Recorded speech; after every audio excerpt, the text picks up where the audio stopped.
Hello and welcome to the Perth Blue Baggers pod. As always, my name is Louis, your host. And it's Marty here on Special Comments. Let's go. So, we got the review of our round 18 against Brisbane to do, another loss. But then we also got our preview of round 19 versus Melbourne, the Carlton Respects game. So, let's get straight into it. I understand that you might have a bit of a different take on the game this time, or something. You got a few to get off your chest. I'll summarise first. I thought our first quarter was reasonably competitive. We ended up behind the scoreboard, but with that first quarter bomb, by that monster bomb by Pitnet on the quarter time siren, I think we ended up with a slight spring in our step. I think there was a little bit of a sense that they didn't damage us despite probably having a much better quarter. So we were still on the hunt. There was about 2 goals there at quarter time. Once again, it was very poor second and third quarter when it really does matter and the game was in the balance. So we really didn't make a dent. They pulled away in the second quarter. It was about a 5-goal turnaround. And they kicked a couple of late goals in that second quarter. I think that really hurt us. Because until then, we sort of held to a bit of a margin.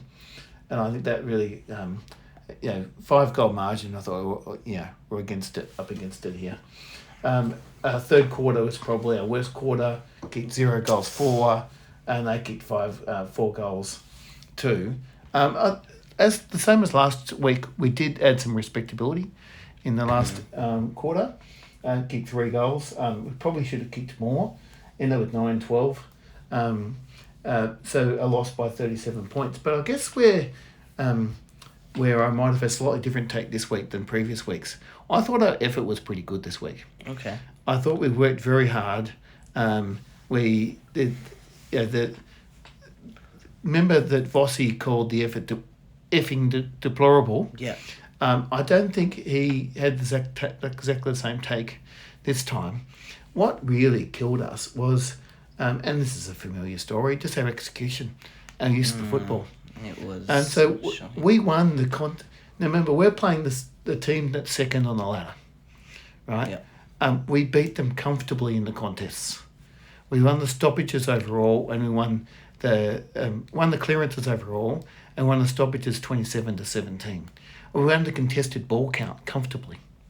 This is against the second best team in the comp. Mm-hmm. So the effort around the contest was great. We just turned the ball over again and again and again. We just didn't look up, find the right targets. And when we did try and kick it to targets, we just missed repeatedly. And the thing about Brisbane is, they hurt you. When you turn the ball over, their ball use was as good as any team I'd seen this year. Mm-hmm. I rated them above the Pies. Okay. I thought that what really frustrated me against Collingwood was you turn up against the old enemy and you don't put the effort in. Right? That's unforgivable in my view. I think effort, no matter how good or bad you are as a player, you always put in the effort. Mm-hmm. So I was actually much more pleased with this game than last game because I felt there was an increased effort, yet we just simply couldn't execute. Right? Yeah. Our skills were just appalling. So I can kind of forgive poor execution and mistakes more than I can forgive a lack of effort. Yeah. So that's why I was probably a bit happier with our performance. Obviously very disappointed in the result, and we're a long way off it, but more pleased this week than last week just because of effort. Yeah. So I think that's really a different take than previous weeks. We've had a number of weeks where we really haven't put the effort in, and that's when you have to ask questions about whether either the coach is the right coach or whether the players should be at the club, because no player should be there if they're not putting the effort in. Indeed. Yeah. Well, big takeaway is just the difference in class between the two teams, and it was so way off it. But we can talk about no other game analysis. players? We can talk a bit about the players, and we'll, a bit more come through, I think, when selecting our good players and along the way. So for the top player, I had Cripps. I thought he was outstanding. His effort was, and there's an example of a guy that put effort in, you know. I had the same. He was very, very good. I have the exact same on. Have you? Yeah. He was outstanding. Well, actually, no, I don't. Never mind. You know, I haven't looked at the votes for the game, coaches' vote for the game. So there was not one Blues player. Well, there actually should be this time. I think probably Dunkley was the best on ground, and he got the medal, the Robert Walls medal. Nice touch. Yep. You know, Carlton legend, but he coached for Brisbane as well, Robert Walls. But I think he should have been in the votes. He was right up there. If you looked at contested possessions, he would be up there with the most, second most contested possessions on the ground. Hewitt. Yeah, Hewitt was top. Well, Hewitt's coming. Here's my 4. Yeah. So both of those two should have been in it. They should be in the votes. I mean, I think sometimes, certainly umpires do this, where they just award the winning team all the votes. So I think it's a little bit stiff. He really willed himself into the contest again and again. Yeah. His role, people had a crack at him. There's absolutely will always be a role for the bloke who wins the footy. You've got to win the footy. Yeah. Then you've got to do the right thing with it. But someone's got to win the football, and there's few players in the competition who are better at winning the football than Paddy Cripps. Yep. It's not his fault that we don't have the right balance of players that he handballs it to that do the right thing with it, right? So that's actually the gap. The gap is, you know, after someone wins the footy, the second or third bloke to get it, what are they doing with it? Yeah. And that's the point of Jagger Smith. That's right. Well, But yes, I he was don't recruited like to help with that. Yeah. He was recruited to do that. But I mean, this is a guy who's never played a game of football yet. Yeah, I don't like overrating. So we're players like in the AFL, you're going to take your time. So we can't just pin all that on poor old Jagger getting injured. But you can see why they got him. Oh, that's exactly why they got him. We're seeing it this year. We just don't have enough of those players. Yeah. That, you know, your outside runners that use the ball well. We've got even the ones that are outside runners like Pitnet and Cottrell and Akers. Yeah. They don't use the ball as well. Particularly Akers hasn't used the ball that well this season. So, you know, that's definitely a gap that we've got. And probably true that our other really good mid in Hewitt is actually a similar style mid. Yeah. A guy who wins a lot of contested football in and under. And there's still a role for two hard running, like two contested mids. Yeah. You just need the spread beyond that. And people have had a crack at us for letting Matt Kennedy go, and I like Matt Kennedy. He's done exceptionally well this year. It's a great player. But Matt Kennedy is the same sort of player that Hewitt is. Yeah. Maybe he goes forward a bit more than Hewitt, but... which is what we were doing with him anyway. Yeah. He would be getting the same numbers if we played him there. I don't think people forget that Kennedy is not the guy that fills the gap that we need. Yeah. It's the outside runner, you know, the incredible ball user that we need. So Cripps was sensational at what he did. Hewitt was very good at what he did. They're the 5 and 4. I thought they were both fairly good this time. I think they we just needed more players who are doing those things that those two players did. I think we'll see how it goes. I mean, Hewitt was a top possession winner in the field. Yeah. 33 touches, you know. It's a bit hard to go past that. And if you actually look at, it's the same players doing it all because guess who your best tacklers are? Cripps and I'm sure, and Hewitt. He might have had a little low game today. Yeah, he's normally one of our best. He had 3, so he's a bit down in that respect. But he's normally a pretty good tackler too. Yeah, but he was getting the clearances, those two, going to that. Oh, yeah. No, they're your top clearance winners. Both equal game highs. Equal game high, those two. They won 9 clearances each, and the next best on the ground was 6 for Lachie Neale. Yes. So, they did their job and did it well. Yeah.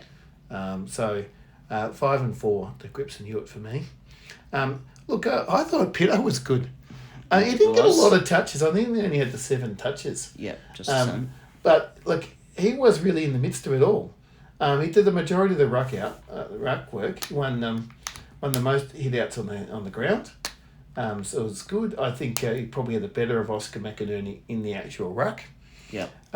Obviously, the thing about Pitton, he doesn't get a lot of touches around the ground. But his goal at quarter time was magnificent. And forget the game. No, he just popped up. He had that purple patch in the, I think it was late first and early second where he was really making a big difference. So hats off to him. He hasn't had a lot of footy this season, but when he's come in recently, he's made a difference. I think we all know TDK's a bit down on his form at the moment, and that's why you need someone like Pitton to step up. Well, I'll tell you what, I'm not sure if you saw the segment, but I saw a segment, I think by Fox Footy, about how we might be okay without TDK, because Pitto is rated number 4 ruck since 2024 in the league, and I don't know, he hasn't played so many games, but and there's probably a huge drop-off with the other 3 in front of him, but apparently it works better for Cripps and Hewitt in the midfield. It's an interesting take. The thing is, yes, Pittonet's the good tap ruck in the contests. Yeah. But around the ground, TDK at his best is exceptional. Yeah. He's a fantastic grab of the football, and he covers a lot of ground, and he's kicked some important goals for us in the past. We forget that too. So. I know, things are not going all that well for TDK at the moment. And when you're in a losing team and you're the subject of speculation about whether you're going or staying, you're probably copying it more than most. And there's, I think, even a report today that he wasn't 100% larynx, fit to larynx, all of that. I don't judge someone by just by their recent efforts. I think that his overall contribution to the football club has been really strong. Yeah. And he's, from all reports, a great human being. So I was very shocked when there was people jeering when he got the ball or something. Yeah. It doesn't do much for his connection to the club, does it? And it looks bad for the fan base and all that. So it's not a good look. Please don't do it if you're one of the culprits, but I doubt it. It's a very small majority that do that, but yeah, go on to your next. So Haynes was good. Yes. 2 votes for Haynes. He was in the middle of it all the time. I think he had 23 touches from memory, which is not bad for a key backman. Yeah. There. It wasn't just that. I think he had a number of intercepts. He tackled well. And I'll go for the stats. Yeah, I think he did meters gained. He did pretty well. He was really in the midst of it all, I thought. Yeah. So he was fantastic. The guy who got the most meters gained for us was Cowan. I think he was in the votes last week and might have been top last week. But I thought he was really good again this week too. Yeah. 2 guys I think who did pretty well. So Cowan's hitting a bit of form. Probably have gone back to his 23 form, I think it was, when he really had a bit of a breakout year. We know that he can play well. He had injury problems early in the season, missed a lot of football. He's come back and is playing some great football now. So both Haynes and Lockie Cowan, for mine, were very good in the back line. Yeah. Look, I'll just mention a couple of others who I thought were good. Certainly the guy I liked a bit of, I thought Harry O'Farrell did all right. He did. So he's my underrated. Mm-hmm. He had, I think, the most intercept possessions for the on the ground. Yeah, 9. Yeah, that's fantastic. He took a number of really good, strong marks. Great judge of the football. He made a few errors, but everyone, his brain, that's what you expect. Yeah. Starting out, it's actually, you don't get many key backmen that start strongly like that. It normally takes a long time. Yeah, well, to find your feet. He's definitely made someone the right to persist call. with. And I have a feeling, based on some of today's news with Jack Silvani being postponed a little bit, I think he'll sit out the rest of the year, and we'll be giving him Harry O'Farrell more game time. Yeah, look, it's great news for Harry, and you certainly wouldn't be dropping him on what we saw on the weekend. I'm still disappointed about Jack Silvani, though. Someone who had a really outstanding... He's been one of the stories of the season for us, and what has been a really lousy season, who would be your most improved player? It probably would have been Jack Silvani. Yep. So to have him possibly... they're not saying he's out for the season, but it's not clear when he's returning. It's been delayed, so I think that's really disappointing, even though it gives Harry another opportunity. Yep. Anyone else you would like to... Look, I was thinking about putting Charlie in the votes, and the reason is I think Charlie, from memory, had 6 contested marks. Or was it 4? Maybe it was 4 contested marks. Yeah, and made quite a few score involvements as well. Yeah, look, the frustrating thing for Charlie was he just didn't take his opportunities in front of goal himself, right? And I think that was he's got the yips a bit, and for a guy that's normally been a really reliable kick on goal, there was some early opportunities that he missed.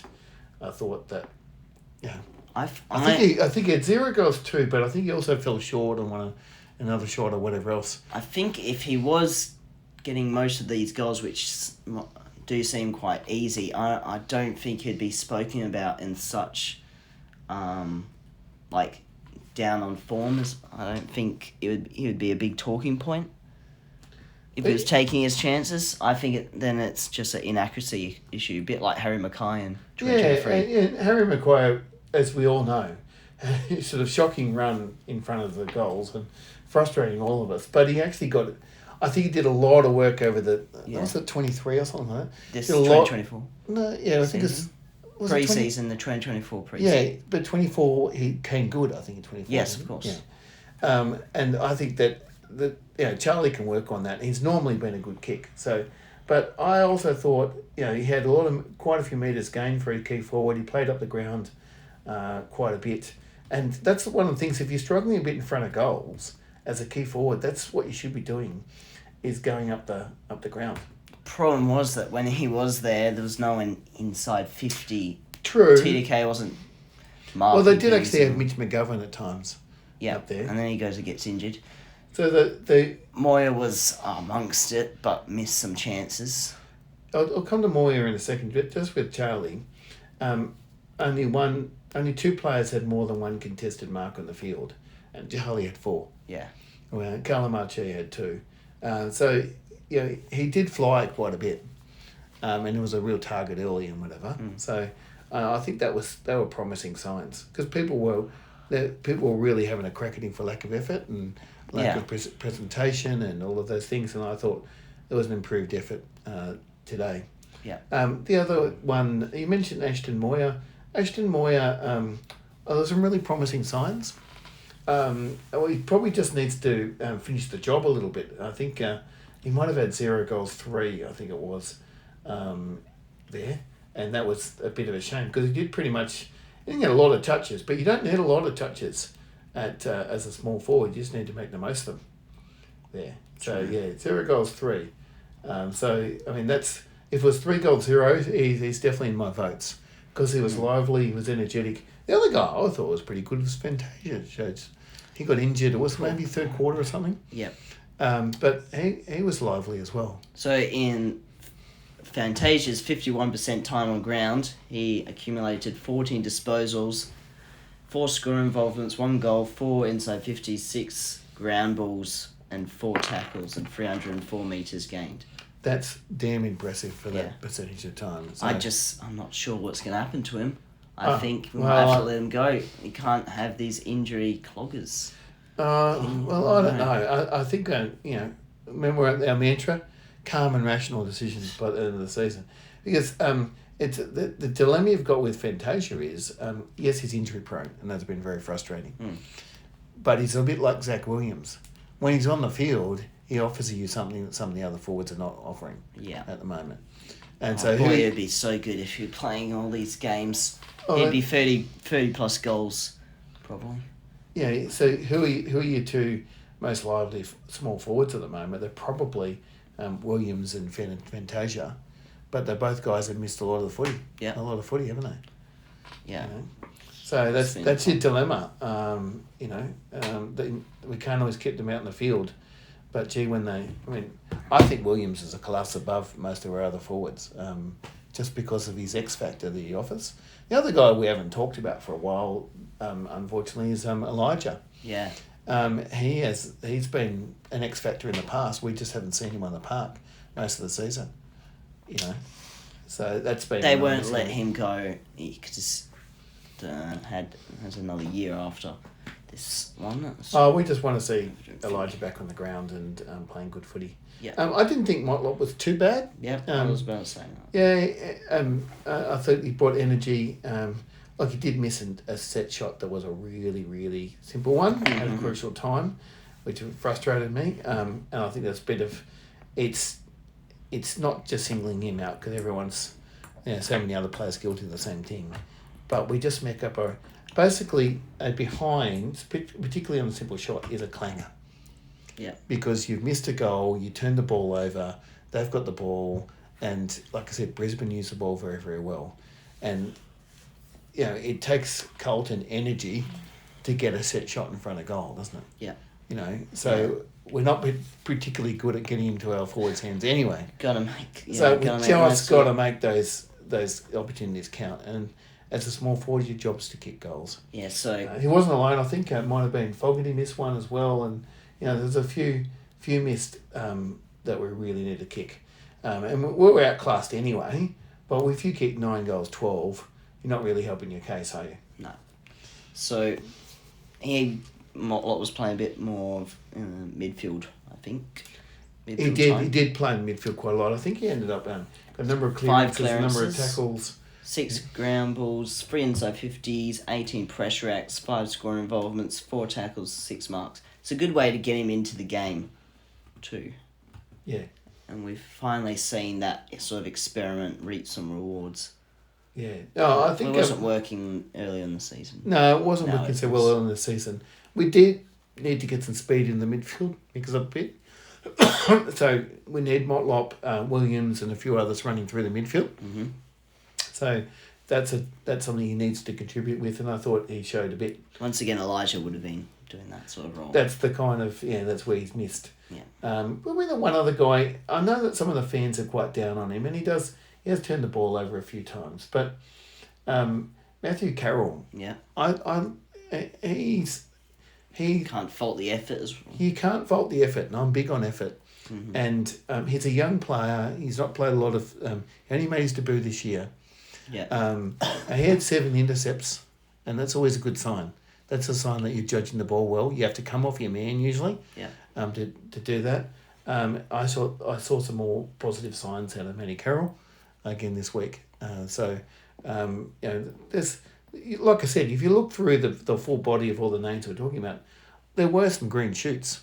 Don't use Brendan Bolton's analogy, but there were some promising signs there. Obviously, we're very disappointed with the overall outcome, but there was more numbers. I actually had a few players that I could point to that put the effort in.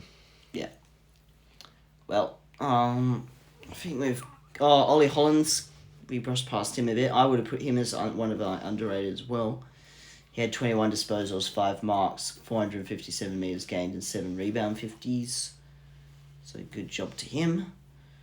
Anyone else? What did make a Chera? 25 disposals, 5 tackles, 10 contested possessions, 406 metres gained, 7 rebound 50s and 7 ground balls.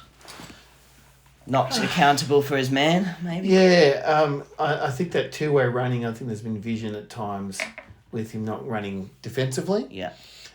He puts up some decent numbers. I think they're often sort of handballs in contests and things like that. They're not necessarily... It's not, again, another player that's showing effort. I'm just not seeing him impact on games. And what you see with a team like Brisbane, what I saw all the time on the weekend was just a tsunami of players running forward and we're not enough of our mids getting back. Yeah. So I think Cherry needs to do more of that defensive work. And so does some of the others at times. Cherry's a reasonably senior player at our club now. Very high profile recruit, etc. So, I think he's.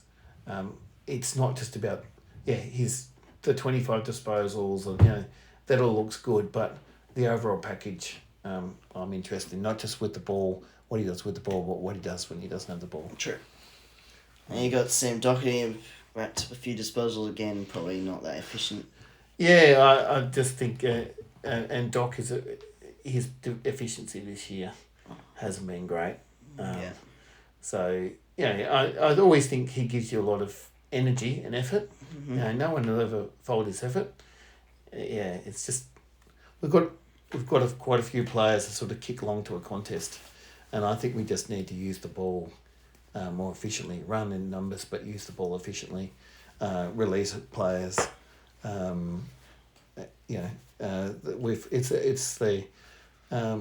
It's our work with the ball, I think. Yeah.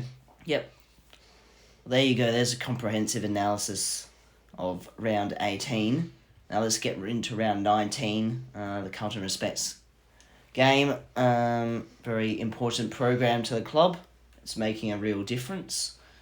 So we will be making an impact on and off the field. Anything you'd like to say in regards to that? Oh, it's a fantastic initiative, and both our men's and women's team are right behind it. And I think it's great for us to support a cause like that. I hope that it gets a lot of in sort of Carlton Respects. I hope we take the values that it embodies forward. I think it's really important. True. I think this week we've got Melbourne coming up. Melbourne aren't in great form. No. We should be winning a game like this. Mm-hmm. We haven't been winning games like this. I think this is going to be an interesting test for us. Like I said, we played the team that's second on the ladder.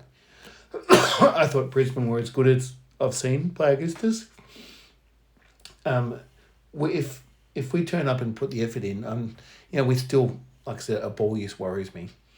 But we should be right in this. I reckon it's two very similar teams going at it. It's going to be interesting to see, really. I think it's two clubs who've underperformed. Yeah. Melbourne, I would say, not many people would have predicted them in the top 8 this year. Yeah. Maybe they had higher expectations of us. But we're equal on wins, which is not good because they started at 0-5. We started at 0-4. We've both won one of our last 5 games. Percentage relatively close. Our last win, I think, was against the Eagles. Their last win was against North. They've done not much else. We've done not much else. I mean, let's throw a blanket over us, really. This is one of those 50-50 games. Like them, their best win was probably against Freo. Ours was against Geelong. It's 2 outliers, maybe. Yeah, what's been a pretty poor year for both clubs. It's a bit of an interesting one. Delusion thinks we can win it, but I don't know. If we get that same sort of effort, we could probably do it. And it's been an average of like 7 points or something since 2019 between these two teams. I got a feel it's going to be a close one. I don't know if it'll be a pretty game. No, it's not going to be. Contested, defensive. I don't think we're playing pretty football at the moment, but neither are they. No. Melbourne has always played in bursts. Mm-hmm. So I think our key is to not let them get a run on us. Yeah. And if we can do that, I think if we can stop them getting, say, any more than about 2 or 3 goals in a row, so maybe more than 3 goals in a row, I reckon we'll win this game. Yeah. And we'll have our moments. One of their things they still haven't changed since the good old semi-final is their accuracy in front of goal. They'll keep us in it through that. Yeah, well, we haven't always been great ourselves. No, we just talked about how we were 9-12, we missed shots that we really needed to kick. Trust me, they're much worse. But they got who's the player that's kicking most of their goals? Melksham. Lately, it's been going on a bit of a spree. I'll have to look that up. Let's have a look.